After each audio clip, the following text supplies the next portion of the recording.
महाराष्ट्र में जो महाराष्ट्र में मस्जिद में जो अटैक हुआ है, ये एक किस्म से एक टेररिस्ट अटैक है मस्जिद के ऊपर, और 6 दिसंबर कंटिन्यू हो रहा है।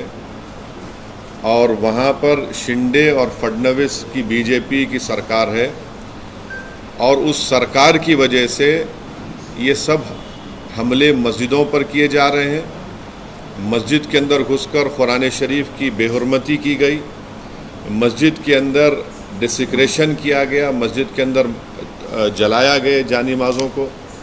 जो वहाँ पर मुसलमानों के घर थे, घरों में घुसकर उनके जेवरात और पैसों को लूटा गया, और अब पुलिस तमाशा ही बनी बैठी रही। वो जो पार्टीज बोल रहे थे मॉरल विक्ट्री, अब तो मुंह से निकल रहा भी नहीं इस हमले के बारे में उनके मुंह से। क्या कर रहे हैं, एक दरगाह एक मस्जिद, अरे ये क्या है भाई? ये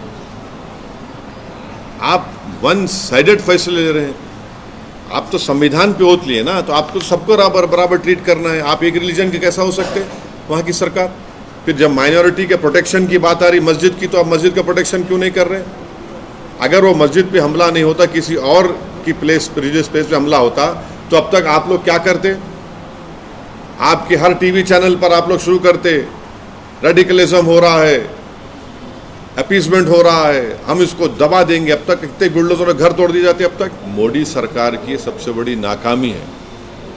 देखिए, ये जो डोडा में हुआ है, ये एलओसी से बहुत दूर है। ये इलाका एलओसी से बहुत दूर है, इसलिए बहुत तशवीशनाक बात है कि एलओसी से दूर इतना अंदर टेररिस्ट आकर हमसे, हमारी फ़ौज से मुकाबला कर रहे हैं, और जिसकी वजह से 4 आर्मी पर्सनल की मौत हुई है, कैप्टन का भी उसमें जान चले गई। तो ये सरासर तशवीशनाक बात है, सीरियस बात है, और ये गवर्नमेंट की इनकैपेबिलिटी और इनकैपेसिटी बताती नरेंद्र मोदी गवर्नमेंट की। नरेंद्र मोदी बोल रहे कि 370 के बाद सब खत्म हो गया। क्या खत्म हुआ 370 के बाद? ये सब तमाशे, चाइना का भी इसमें रोल है, और ये सरकार जो है चाइना के बारे में बोलने से डरती है, कतराती है। आप देख रहे हैं देश लाइव, देश की आवाज। महाराष्ट्र में जो महाराष्ट्र में मस्जिद में जो अटैक हुआ है, ये एक किस्म से एक टेररिस्ट अटैक है मस्जिद के ऊपर, और 6 दिसंबर कंटिन्यू हो रहा है। और वहाँ पर शिंदे और फडणवीस की बीजेपी की सरकार है, और उस सरकार की वजह से ये सब हमले मस्जिदों पर किए जा रहे हैं। मस्जिद के अंदर घुसकर कुरान शरीफ की बेहुरमती की गई, मस्जिद के अंदर डिसिक्रेशन किया गया, मस्जिद के अंदर जलाया गए जानी नमाज़ों को। जो वहाँ पर मुसलमानों के घर थे, घरों में घुसकर उनके जेवरात और पैसों को लूटा गया, और अब पुलिस तमाशा ही बनी बैठी रही। तो ये पूरा इनकरेजमेंट दिया जा रहा है एक किस्म से, इनडायरेक्टली या डायरेक्टली बोलिए, वहाँ की बीजेपी और शिंदे सरकार की तरफ से। इसीलिए इन तमाम लोगों की हिम्मतें बुलंद हो रही हैं। आप बताइए कि हम विश्वगुरु बनना चाह रहे हैं, और मस्जिद के ऊपर खड़े होकर आप डेमोलिश करने की कोशिश कर रहे हैं। हम विश्वगुरु बनना चाह रहे, थर्ड इकोनॉमी बनना चाह रहे, और मस्जिद के अंदर घुस के आप कुरान शरीफ को जला रहे हैं। कौन सा विश्वगुरु, कौन सी ये बातें कर रहे हैं?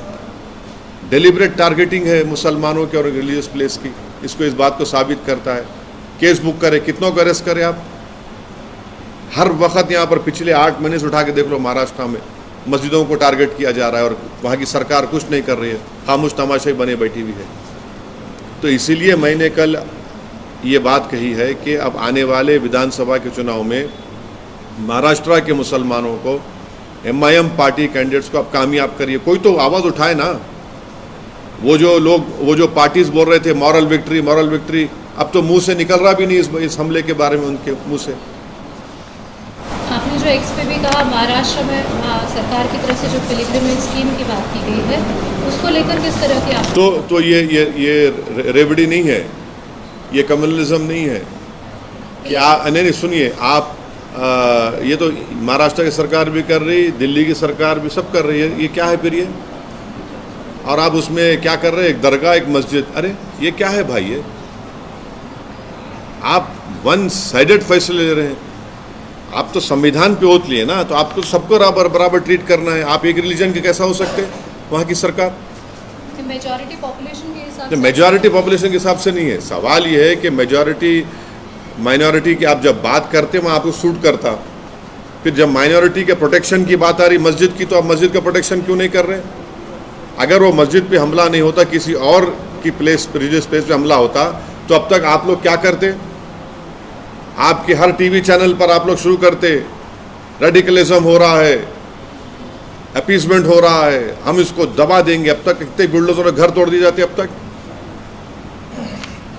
मुस्लिम के नाम पे, गौरव के नाम पे मुस्लिम के साथ भेदभाव हो रहा है सर। अब ये संभल में मेरे को मालूम हुआ कि ताजिया जो निकालते थे उसका हाइट कम कर दिए। क्यों कर रहे हैं भाई ये चीज़ें? आप संभल की रिपोर्ट है, उत्तर में संभल है, वहाँ से मेरे को मालूम हुआ। ये जो आज डोडा में जो टेररिस्ट ने अटैक किया, जिसकी वजह से हमारे 4 सिक्योरिटी पर्सनल की डेथ हुई है, जिसमें एक कैप्टन या मेजर भी है, मैं ये बताना चाह रहा हूँ कि हम तो इसका कंडेम करते हैं, करते आए हैं, मगर मोदी सरकार की सबसे बड़ी नाकामी है। देखिए, ये जो डोडा में हुआ है ये LOC से बहुत दूर है। ये इलाका LOC से बहुत दूर है, इसलिए बहुत तशवीशनाक बात है कि LOC से दूर इतना अंदर टेररिस्ट आकर हमसे, हमारी फ़ौज से मुकाबला कर रहे हैं, और जिसकी वजह से 4 आर्मी पर्सनल की मौत हुई है, कैप्टन का भी उसमें जान चले गई। तो ये सरासर तशवीशनाक बात है, सीरियस बात है, और ये गवर्नमेंट की इनकैपेबिलिटी और इनकैपेसिटी बताती नरेंद्र मोदी गवर्नमेंट की। और दूसरा ये है कि अगर आप देखेंगे कि 2021 से 31 से ज़्यादा टेररिस्ट अटैक सिर्फ जम्मू रीजन में हो रहे हैं। कभी जम्मू में पीक ऑफ मिलिटेंसी में भी इतने बड़े अटैक्स नहीं, और 20 साल से जम्मू पीसफुल है। तो ये रजौरी, पूंछ, कठुआ सेक्टर में तमाम चीज़ें हो रही हैं, और इसमें अब तक 48 के करीब सिक्योरिटी फोर्सेस हमारे मारे गए, 19 सिविलियन है और 48 टेररिस्ट की डेथ हुई है। एक ये बता रहा है कि कोई इंफॉर्मेशन शेयरिंग का सिस्टम ही नहीं है।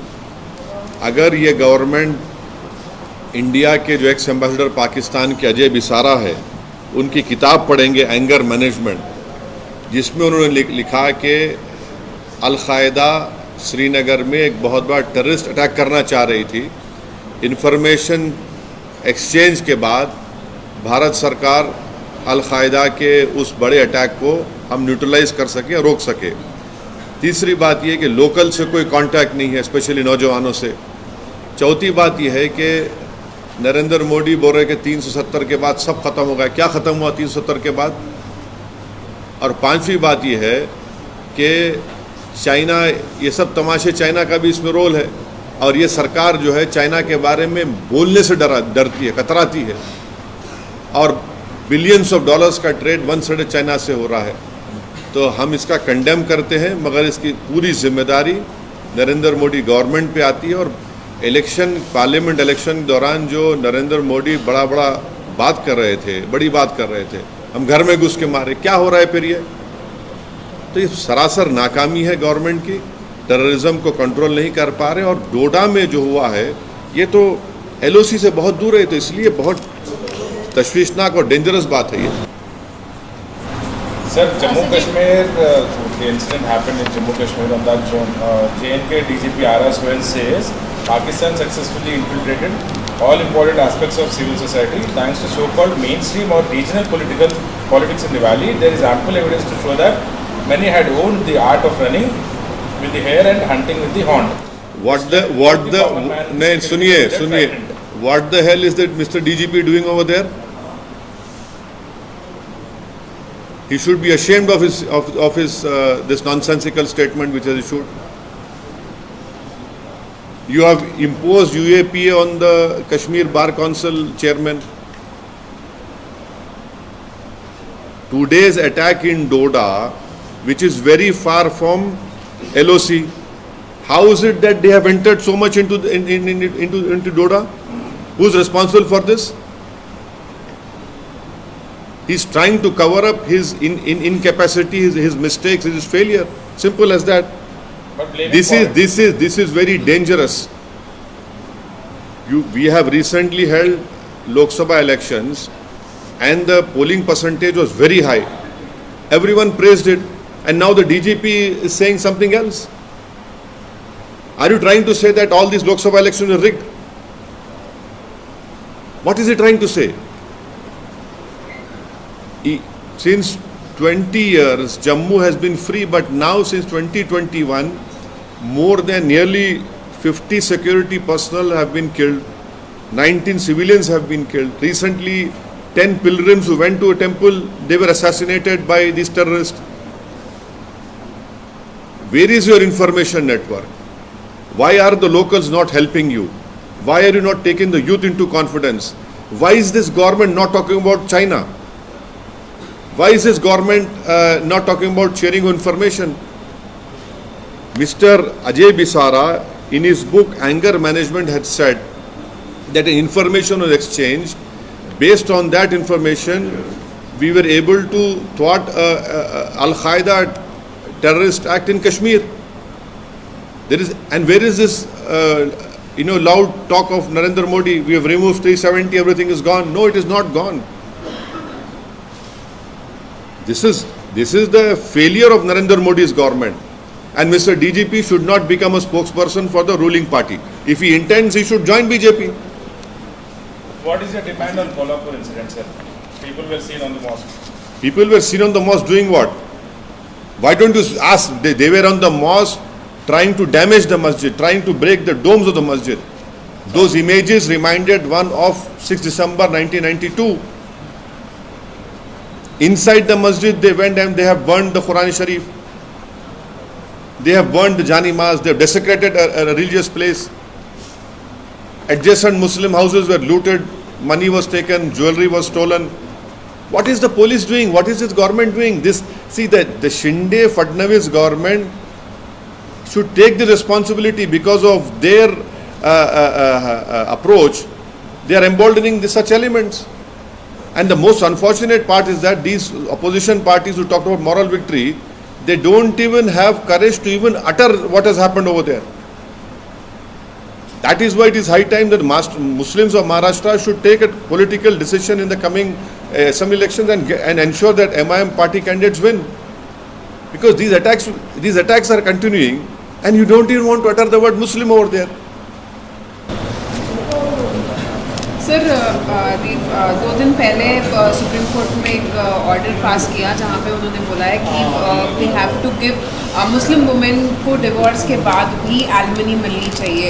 आप इसको किस तरह से देखते हैं? देखिए, मैं all India Muslim personal law board का मेंबर भी हूँ, एग्जीक्यूटिव कमेटी का मेंबर भी हूँ. मैं all India Muslim personal law board का जो एग्जीक्यूटिव कमेटी मीटिंग के बाद जो आप तमाम मीडिया को बताया गया, उसी को रिटीरेट कर देता हूँ कि मुस्लिम पर्सनल लॉ बोर्ड ने उस जजमेंट को शरीयत एप्लीकेशन एक्ट के ख़िलाफ़ करार दिया, फ्रीडम ऑफ रिलीजन के ख़िलाफ़ करार दिया गया. और तीसरा, मुस्लिम पर्सनल लॉ बोर्ड ने ये फ़ैसला लिया है कि हम कैसे लीगल एवेन्यूज़ को एक्सप्लोर करेंगे इस जजमेंट के ख़िलाफ़. मेरी मुख्तसर सी राय ये है कि आप देखिए कि एक तो तलाक़ हो गया, तो 1986 का एक्ट एक है, इद्दत पीरियड में डिवोर्सी वुमन को आपको देना है. फिर एक एक्ट ये हो गया, दूसरा 125 CRPC हो गया, तीसरा ट्रिपल तलाक का कानून हो गया, चौथा डोमेस्टिक वायलेंस हो गया. 4 एक्ट है. अब आप बताइए कि ये क्या हो रहा है. फिर तलाक सबसे बुरी चीज़ है इस्लाम में अल्लाह की नज़र में. और डिवोर्स अगर जब हो जाता है तो उसका इद्दत का पीरियड होता है, उसके बाद कोई ताल्लुक़ रहता ही नहीं हस्बैंड एंड वाइफ का. तो आप ये जो 86 का एक्ट, 125 CRPC, ट्रिपल तलाक का जो गलत कानून जो महिलाओं के खिलाफ मोदी सरकार ने बनाया, और चौथा डोमेस्टिक वायलेंस, तो ये चीज़ें हैं. अगर सर एक वुमेन मतलब शादीशुदा औरत को छोड़ने के बाद, डिवोर्स के बाद, उसका भी तो मेंटेनेंस पति पे ही होता है ना सर। मतलब अगर वो इंडिपेंडेंट वुमेन नहीं है या फिर अपने पैरों पे खड़ी नहीं है तो उनको भी नहीं, आप 86 का एक्ट पढ़िए। 86 के एक्ट में आपको लिखा हुआ है कि मेंटेनेंस इतना दिया जा सकता है कि उनको, पहले तो आपको इस्लाम समझने की ज़रूरत है।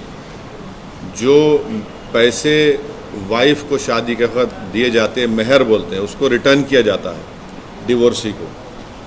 फिर उनका मेंटेनेंस, नानो नफ़ा जिसको बोलते हैं, वो दिया जाता है। और इस्लाम में शादी जो है कॉन्ट्रैक्ट है मेरे भाई, जन्म जन्म का साथ नहीं है।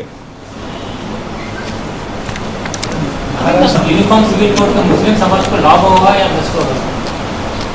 All India Muslim personal law board अपनी रिसेंट एग्जीक्यूटिव कमेटी की मीटिंग में यूनिफॉर्म सिविल कोड के खिलाफ हम हैं, वो बोला गया है। और यूनिफॉर्म सिविल कोड की बात करने वाले जो बीजेपी उत्तराखंड में यूनिफॉर्म सिविल कोड लेकर आई नंबर 1 उस स्टेट में, वो असेंबली में यूनानिमस रेजोल्यूशन से पास हुआ। उसमें कांग्रेस पार्टी भी सपोर्ट करी उसको। ये बात समझो आप लोग बोल रहे नहीं। उत्तराखंड में जो यूसीसी लाया गया, वॉइस वोट से यूनानिमसली वहाँ पर कांग्रेस पार्टी और रूलिंग पार्टी बीजेपी ने उसको पास किया। अब वो यूसीसी क्या बोलता है कि मेरा निकाह नहीं हो सकता।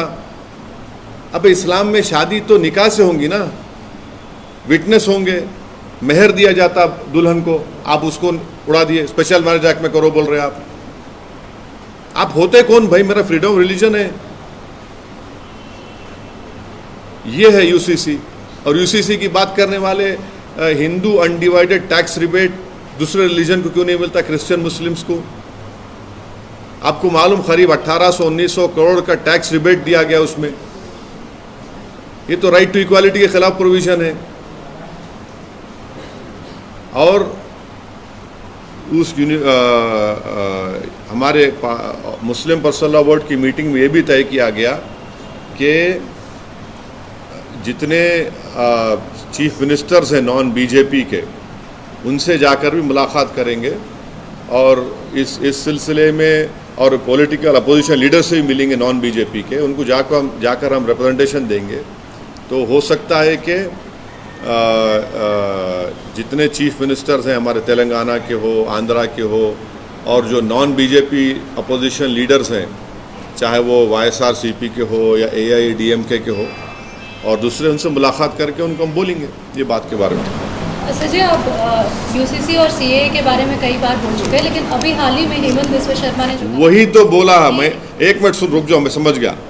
मैं आपको बोल नहीं रहा था कि आसाम में जितने नॉन मुस्लिम्स है उनको CAA से सिटीजनशिप दी जाएंगी, और जो 1.5 से 2 लाख जो मुसलमानों का नाम आया आसाम में, उनको फॉरेनर्स ट्रिब्यूनल में केस लड़ना पड़ेगा। मेरी बात मैं बोल रहा था आप लोगों की होने वाला है। अब बोलो तुम सच है बोल के। मैं बोल रहा था आप लोग विटनेस है, हमेशा बोल रहा था कि आसाम का CM यही करने वाला है। जितने 20 लाख हमारे हिंदू भाई बहन का नाम नहीं आया, उनको बोल रहे कि फॉरेनर्स ट्रिब्यूनल में रेफर मत करो, CAA सिटीजनशिप दे दो उनको। जो मुसलमान का नाम नहीं आया उसमें क्या करेंगे फिर? नहीं 8 ही लोग ने अप्लाई किया। आसाम के मुख्यमंत्री का रीसेंट स्टेटमेंट ये है कि जो नॉन मुस्लिम्स का नाम उनके NRC में नहीं आया, जो सुप्रीम कोर्ट मॉनिटर्ड था, उसको फॉरेनर्स ट्रिब्यूनल में रेफर मत करिए, CAA कानून के तहत सिटीजनशिप दे दीजिए। ये उन्होंने कहा ना, ये कहा ना आसाम के CM में। फिर जो मुस्लिम है उन्होंने क्या करना, जो मुस्लिम है उन्होंने क्या करना बताओ? तो ये खुद उनकी नफरत की निशानी है। ये एक्ट, ये काला कानून है, CAA का कानून जो मोदी सरकार ने बनाया। ये राइट टू इक्वालिटी के खिलाफ है, ये डिस्क्रिमिनेट करता है रिलीजन को। और इसको कल अगर देश में CAA NPR NRC होगा तो ये सब चीज़ें तैयारी की जा रही है। आसाम की मिसाल ले लो आप। नहीं, लेकिन असद जी एक ये भी वो कह रहे हैं कि जब बाहर जो पड़ोसी मुल्क है वो अगर मुस्लिम डोमिनेंट या फिर मुस्लिम मेजर, तो सवाल देखिए, सवाल देखिए, क्या CAA के कानून से पहले जो हिंदू सिख अफ़गानिस्तान में बांग्लादेश में थे उनको यहाँ पर नहीं मिल रहा था क्या? सिटीजनशिप नहीं मिल रही थी, लॉन्ग टर्म वीज़ा मिल रहा था, मगर आप रिलीजन की बुनियाद पर एक क़ानून बनाकर कॉन्स्टिट्यूशन के बेसिक स्ट्रक्चर के ख़िलाफ़ आपने क़ानून बनाया। ये सबसे बड़ी गलत बात आपने की। और हेमंत बिस्व शर्मा ने ये बता दिया कि जो नॉन मुस्लिम है उनको सिटीजनशिप मिलेगी, जो मुसलमानों का नाम सुप्रीम कोर्ट मॉनिटर्ड NRC में आया उनको फॉरेनर्स ट्रिब्यूनल जाकर लड़ना पड़ेगा। ये खुद डिस्क्रिमिनेशन है। अच्छा जी, भजन लाल सरकार के जो एक मंत्री हैं उनकी तरफ से, किसकी सरकार? भजन लाल सरकार जो है उनकी तरफ से, कहाँ की है? राजस्थान जी। उनकी तरफ से जो है एक बयान आया है नेता का, मंत्री का, कि संसाधन घटेंगे, जनसंख्या अगर बढ़ती जाएगी, तो इसीलिए जल्दी एक ऐसा फैसला आ सकता है कि 2 से 3 अगर संतान होगी तो सरकारी नौकरियों में इन सब में जो है कटौतियाँ होती जाएगी, उनको नहीं मिलेगा। तो इस तरीके का जो है जनसंख्या को लेकर बात। अरे ये देखिए ना, ये सब जोकर लोग हैं, ये सब धोखा दे रहे हैं।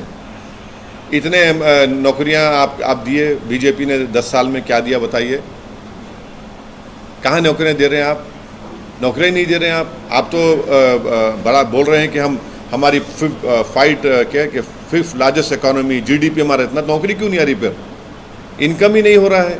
आपके मीडिया के लोगों की नौकरी जा रही है हर जगह पे, मेरे को रोज़ रिपोर्ट आ रही है नौकरी से, इससे क्या कर रहे हैं? रिसोर्सेज कंट्री में है, आप अपने फेलियर्स को छुपा के ये सब बातें कर रहे हैं। और ख़ुद आप सुप्रीम कोर्ट में डाल चुके हैं कि 2 चाइल्ड नॉर्म के ख़िलाफ़ है मोदी सरकार। ये सब अपनी नाकामियों को छुपाने का एक बहुत बड़ा ड्रामा बीजेपी कर रही है। सर, जो तेलंगाना में डिफेक्शंस हो रहे हैं, आज भी KTR जी बात करते हुए ये कहा कि 50 करोड़, मतलब वो एक्सक्लूसिवली भी बात की है, 50 करोड़ से ज़्यादा रकम MLAs को दिया जा रहा है, बल्कि जो सिद्धरामैया जी बीजेपी को अक्यूज़ कर रहे हैं कि कांग्रेस MLAs को परचेस कर रहे हैं, यहाँ पे उससे ज़्यादा दिया जा रहा है, बल्कि टाइम से भी बात करते हुए कहा। और ये भी बोले कि यहाँ पे RR टैक्स, रेगुलर टैक्स और ये बहुत सारा इनकम भी ये लोग कर रहे हैं। देखिए, मेरे को तो इसका कोई इन्फॉर्मेशन नहीं है, अगर उनके पास है तो नहीं मालूम क्या इन्फॉर्मेशन है, मगर मेरे को अफसोस इस बात का हो रहा है कि मैं थोड़ा डेलिबरेटली थोड़ा दूर जा रहा हूँ। मैं 2009-10 में, 8-9 में हमारी पार्टी ने प्रणब मुखर्जी कमेटी को लिखकर दिया था कि तेलंगाना में नाइंसाफ़ी ज़रूर हो रही है, तेलंगाना अंडर डेवलप्ड है, मगर हमने इस बात को कहा था कि अगर आप स्टेट बनाएंगे तो यहाँ पर बीजेपी मजबूत होगी। अब तेलंगाना बन गया, तेलंगाना डेवलप भी हुआ, तेलंगाना में अभी भी कमज़ोरियाँ हैं, मगर सवाल ये पैदा होता है कि क्या TRS बीजेपी से मर्ज होगी या TRS बीजेपी से अलायंस करेगी?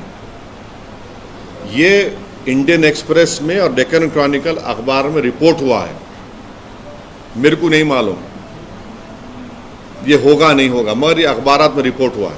मगर सर इस पे नहीं, अब आपके सवाल का मैं आपको बोला ना, थोड़ा मैं वो कर रहा हूँ। इंडियन एक्सप्रेस में और डेक्कन क्रॉनिकल ने रिपोर्ट किया कि TRS पार्टी बीजेपी में मर्ज हो जाएगी या TRS पार्टी बीजेपी से अलायंस करेगी। अब इस पर आप पूछिए उनसे। हरीश राव जी इस पे क्लियरली मना किया सर, मगर आप नहीं, देखिए आप इनसे पूछिए ना।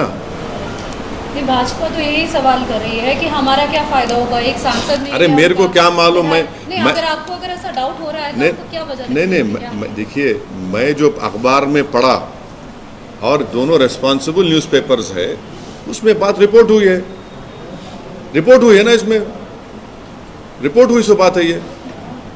और उसमें तो हमारे ex-MP विनोद साहब का स्टेटमेंट है, everything on the table, express में बोले उन्होंने, एनीथिंग कैन हैपन। मैं नहीं बोल रहा हूँ ये, तो मैं जो बात 2008-9 में हम कह रहे थे वो क्या हो रहा आज वो ठीक है। आप मेरे को उस वक्त भी मेरे को आप क्रिटिसाइज करें, अभी भी करते, कल भी करेंगे, मगर सच कौन साबित हो रहा है इसमें? सर आप ही साबित हो रहे हैं सच। नहीं नहीं, मैं सच साबित नहीं कर रहा हूँ, मैं बता रहा हूँ आपको ये सब चीज़ें जो हो रही सो। सर नाउ दिस हाँ।